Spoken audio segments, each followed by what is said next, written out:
strong way to say it is we're cursing our future. You can curse your future or you can bless your future. You are a wealthy person. Yes. Where are the Bentleys, the yachts, and the jets? God was saying, I am everything, because I am. Right. Now, mine is a different take on it. At one point, Joel Osteen built one of the most powerful religious empires in America. A 16,000-seat arena, millions of viewers, best-selling books, a church so massive it looked more like a concert than a Sunday service. Then came the scandals. The Hurricane Harvey backlash, the hidden cash found inside church walls, former members speaking out, empty seats spreading across the arena. And suddenly people started asking a dangerous question. Was Lakewood Church ever built on faith, or was it built on spectacle? Shalom. First, I'll start by giving all great honor to Yahweh, Ba'ashem, Yahushai, Ba'ashem, Rakakadash. Double honor to teachers, elders, and apostles of great millstone, likewise, brothers, put out this truth. Faithfully, fearlessly, feeding sheep and do brothers and sisters. Bringing Shalom. Today's lesson's title: They are for profit and are not prophets. Now, you saw the ending clip there, the ending part of that clip, where they say, is it for spectacle? Yes, of course it's for spectacle. Okay, what else would they invest $100 million into, a former NBA basketball stadium out there in South Texas, to turn into this super mega church, with all of the, big giant screens and, restaurant and cafe. I'm going to show you all of this in the clip here, and I'm going to show you how this mirrors with what we see with certain Hebrew Israelite group, the one that they would define as the biggest and largest one, that is mimicking what they see in these mega churches doing. Let's just call it what it is, You can tell, these guys are doing the exact same thing, and we brought it out. You've had elders and apostles and the likewise brothers bringing out, against how the Lord, Yahweh Shai, did not set up, prophets, being from the Yasharala, so-called blacks and Americans and Latinos and Hispanics, to mimic, these heathens, This is what they do, Let's go into the book of Matthew 21, starting verse 10, it reads, And when he was come into Jerusalem, all the city was moved, saying, Who is this? And the multitude said, This is Yahushai, the prophet of Nazareth of Galilee. And Yahushai went into the temple of power, and cast all of them that sold and bought in the temple, and overthrew the tables of the money changers, and the seats of them that sold doves, and said unto them, It is written, My house shall be called a house of prayer, but ye have made it a den of thieves. And here it is, you have these opportunists, Let's call them out. IUIC, opportunists. Now, there's no irrefutable proof that they've taken a buy because nobody's actually seen it. But come on, their action speaks louder than them denying it, and they're not even denying it in reality. And they have the 503. Nonprofit, they're globetrotting, they're doing it. Take a look at it. They're doing exactly the same thing these mega church pastors are doing, stealing from their dumb, silly audience that don't know any better because they're looking to be what? Entertained. In fact, this is Ecclesiastes 7 and 4 before I show you some more videos here. The heart of the wise is in the house of mourning, but the heart of fools is in the house of mirth. These people are fools. They're fools, They're all fools. Those that follow the IUIC group are fools because they like to be in the house of mirth. And IUIC like to deliver that, Check this out from IUIC and then take a look at Joel Osteen.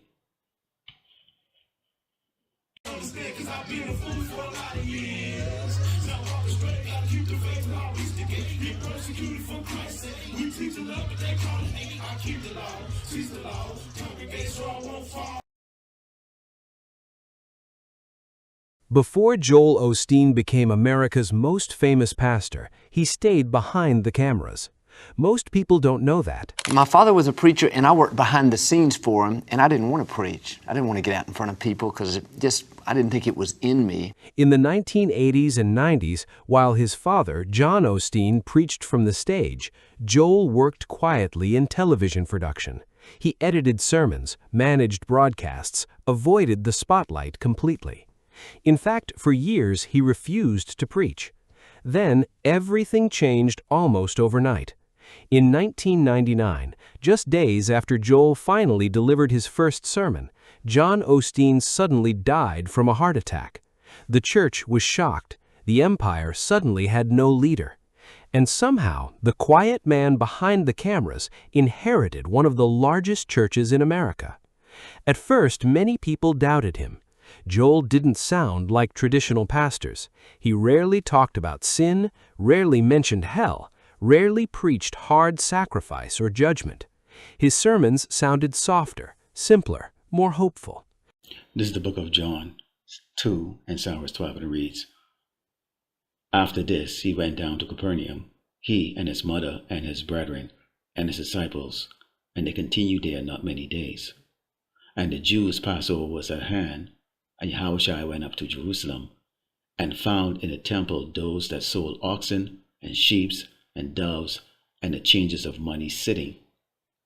And when he had made a scourge of small cords, he drove them all out of the temple, and the sheep and the oxen, and poured out the changes money, and overthrew the tables, and said unto them that sold doves, Take these things hence, make not my Father's house a house of merchandise." So clearly Joel Osteen, is not a Hebrew Israelite. He's not a Jake. You look closely at him like that, you can see he's a member of the small hats. Look at that nose. All right. And they talk about how he stepped from behind the scene and basically took over. Young, impressive. And notice what they said. They said he never talked about judgments. He was not a typical pastor, because he's not. He's not a man of the Lord. He's not a man of the Lord at all. This is a business. Likewise, when you look at certain Hebrew Israelite group, the purple guys, what they have done, they made merchandise of things like that. You don't believe it? Take a look at this. This is merchandising. This is merchandising what they've done. So they've been chartered, which is basically is that you can sell. You have to do community service, which is what Joel Osteen was doing. Now the one thing that they accuse him of is that, when the hurricane was down there, that he didn't open up the church, and this is what caused a lot of people to look at him like, what's up with that? Well, when we're in need, you're not there. What happened to all those millions of dollars? You have your private island, the private jets, the private, the big mansions, all of those things. We've taken care of you, but now it's our turn. You're not taking care of us, because he's not, for their profit. He's not a prophet of the Lord Yahweh Shemashai. He is for profit, money. And the most gullible people you can always target are going to be people, who are looking at false doctrine, as their guide as their guidance in life. This is why these churches do so well. You're brainwashed from a child to go and take your money and put it into some collection plate because some dude can stand up there, and entertain you, basically. And that's what it's all about. So you have the contrast right there. You're taking a look. And you can see that our people, they take it to the next level, and they oppress the poor, people that look like them, who are gullible and stupid. Because our people want to be entertained. That's what it comes down to. They don't want to see men dressed in sackcloth, that preach about judgment, the anger of the Lord Yahweh Shemashai upon this wicked queendom called Great Babylon America. That the so-called white man is going to go into slavery, that he's wicked, he is the devil the Bible speaks of. No. This is the reason why. And we're going to go into that next. When we go into the book of Jeremiah, 23, starting verse 20. It reads, "The anger of the Lord Yahweh Shemashai shall not return until he has executed, till he have performed the thoughts of his heart. In the latter days ye shall consider it perfectly.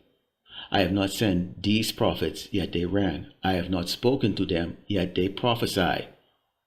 But if they had stood in my counsel and had caused my people to hear my word, then they would have turned them from their evil way and from the evil of their doing." So see, they're not doing that. Joel Osteen Church was not set up to do that. It was set up for profit. Then came the move that changed everything. In 2005, Lakewood Church moved into the former Houston Rockets arena after a massive renovation costing nearly $100 million. Overnight, the church became larger than life itself. A basketball stadium had become a sanctuary. And that image mattered, because the giant arena sent a message without saying a word. This wasn't just a church anymore. This was success. But behind all the lights and applause, another church across America had already discovered a terrifying warning sign, one that predicted exactly what would happen next, and almost nobody listened. In 2007, leaders at Willow Creek Community Church released a study that sent shockwaves through the megachurch world. Most people never heard about it, but inside church leadership circles, the report felt dangerous. It was called the Reveal Study, and its conclusion was simple but devastating.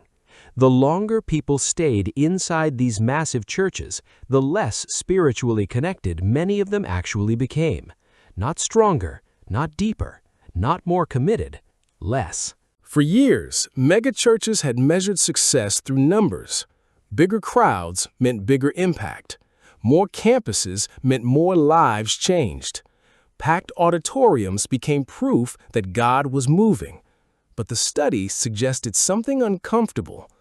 What if the crowds were growing while the people were staying spiritually shallow? At first, many church leaders ignored the warning. Why wouldn't they? The megachurch boom was exploding across America. Every weekend felt like an event.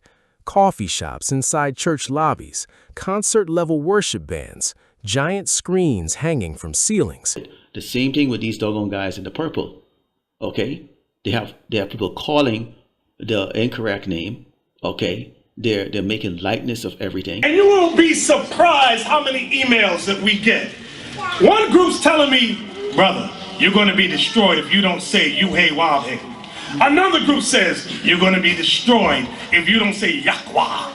Another group sending me emails, you're going to be destroyed if you don't say Faso Lati Do. Another group sent me an email, you're going to be destroyed if you don't say Ahaya, Ashaya, Ahaya. Another, brother, all these different camps have written us and said we are going to be destroyed if we don't pronounce the name of the Most High the way their camp does. They're making it like Jacob's trouble has already existed. Hell is totally different. The mark of the beast is different. Let's continue on here because it describes them. This describes them. It says, "Am I a power at hand?" said the Lord Yahweh Shemashai, "and not a power afar off? Can any hide himself in secret places that I shall not see him?" said the Lord Yahweh Shemashai. "Do not I fill heaven and earth?" said the Lord Yahweh Shemashai. I said, meaning what? He can see everything. He knows everything. He knows what you're thinking. He gives you a dream. He basically programs you what you're going to do the next day. Okay? And you don't even know that. He controls everything. It says, "I have heard what the prophet said, that prophesy lie in my name, saying, I have dreamed, I have a dream. How long shall this be in the heart of the prophets that prophesy lies? Yea, they are prophets of the deceit of their own heart." Meaning what? They're exalting themselves. We can travel. We get X amount of money coming into us. Our subscriber level is high. We get a lot of likes. Okay? They're trying to mimic, their oppressor. Okay? And Joel Osteen is an oppressor. Okay? He's a member of the oppressor. He's an Edomite. All right? And they're trying to mimic it. Okay? And basically, the picture I put up there, basically I just type in a couple words in like that, and I was able to get, and AI came up with IUIC. I didn't even put IUIC name in like that. Because why? Even AI knows they're full of shit. All right? Continuing, it says, "Which thing to cause my people to forget my name?" They're mentioning Jesus. They ain't saying Yahweh Shai. Okay? Most High in Christ. Come on, niggas. Come on. It says, "Which thing to cause my people to forget my name by their dreams, which they tell every man to his neighbor, as their fathers have forgot my name for Baal." See? Okay, calling on a false deity. And Jesus isn't even a deity, power. It's a pain of a faggot. Okay? Continuing, says, "The prophet that had a dream, let him tell a dream. And he that had my word, let him speak my word faithfully. What is the chaff to the wheat, said the Lord Yahweh Shemashai." So who speaks the word faithfully? Okay? the men that you see out there on the highway and byway, sign and crying on this unicorn sign and crying, what? Yahweh, Bahashem, Yahweh Shai. Okay? If you're not saying that, you're not exalting the Lord Yahweh Shai. You're not exalting Yahweh Shai. Okay? The Father and the Son. Continue says, is not my word like us a fire, said the Lord Yahweh Shai, and like a hammer that breaketh the rock in pieces? Therefore, behold, I am against the prophets, said the Lord Yahweh Shai, that steal my words, every one from his neighbor. So they twist it around. I believe the leader of IUIC used to be in the same One West out there with Apostle Taha and Gaban and all the rest of them like that. But they remain faithful to Yahweh Shai, while he just decided that he would mimic these Edomites, okay, to try to get himself exalted, and that shows insecurity. You're not a king, dude. You're an insecure, freaking scrawny little old fucking man. And basically that's what it comes down to, all right? Continue says, behold, I am against the prophets, said the Lord Yahweh Shai, that use their tongues and say, he said. Behold, I am against them that prophesy false dreams, said the Lord Yahweh Shai, and do tell them, and cause my people to err by their lies and by their lightness. Yet I sent them not, nor commanded them. Therefore they shall not profit this people at all, said the Lord Yahweh Shai. Who are they going to profit? Their own pockets. Okay? They're going to profit their own pockets. But that's not going to last so long, in fact. And you know why Joel Osteen church is going down also too? Take a look at the current state right now. And IUIC, okay, and I'm going to use them instead of One Body, because them niggas ain't shit. I'm talking about IUIC, the ones that recognize, and when you have complaints from the Hebrew Israelites, okay, those who are not in the truth, those who are just coming up and basically mocking, they always described who? The guys in the purple with the friggin' bullhorn, annoying the shit out of everybody, okay? Because they're trying to recruit with their flyers and trying to get more people. Means what? More collection, more money coming in, okay? These do-gooder shows that they put on, hand out whatever the hell they hand out, turkey or whatever, cases like that. That's a pony show. Typical of what these doggone mega churches do.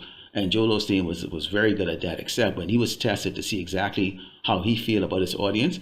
This little fucking cracker couldn't friggin' doggone, he didn't step up to the plate.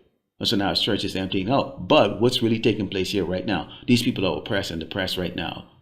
They're getting ready, okay, to go up against their king. Because right now, let's close over to Isaiah 24. And Sarah Sender says, the city of confusion is broken down. Every house is shut up, that no man may come in. There's crying for wine in the streets, all joy is dark, and the mirth of the land is gone. In the city is left desolation, the gate is smitten with destruction. No jobs, people are depressed, you have an epidemic of drugs, okay? Basically, Deuteronomy 30 is up upon these doggone Edomites. When you look at Joel Osteen Church, it was full of doggone Edomites. Yeah, Jacobs was sprinkled inside there too, so-called blacks, because they like to be entertained. Big, what is it, they get the cameras and the friggin' the big giant screens up there, like the size of doggone, a whole room, and who wouldn't get into that? Okay.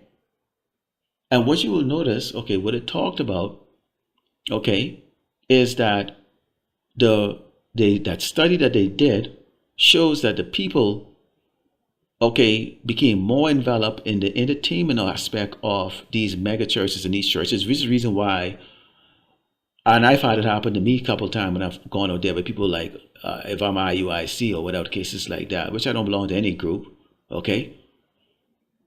But what they're looking for is they're looking for a sort of an entertainment. IUIC represents the entertainment group of the Hebrew Israelite, or what they like to term as the black Hebrew Israelites out there. Okay, they throw the big party, the rap shows, they have churches in almost every state and across the earth. They globe-trotting, all those things that they're seeing with these mega church. Okay, so Jake's them knowing that the Hebrew Israelite and okay, we're special people like that somewhat, but they want that entertainment aspect of it. So men that are going to do it the way Yahweh Shai did it, okay, which is plain on table, simple, to the point, they're not interested in that. We're boring. They're bored of it. They want continuously have that entertainment show. Well, let's see if IUIC is going to come to the rescue. Okay, when the Lord Yahweh Shai put the spirit, okay, in this wicked cracker government to bring the hammer down on our people. Because just like Genesis 27:41 said, Esau is coming to kill so-called blacks and Americans, Latinos, and Hispanic. Because you're a Hebrew Israelite. And if you don't believe it, too bad for you. But they are for profit and are not prophets. Lord willing, the elect was the Father, close by giving all glory and honor to Yahweh Ba'ashem, Yahweh Shai, Ba'ashem, Rakakadash, Shalom.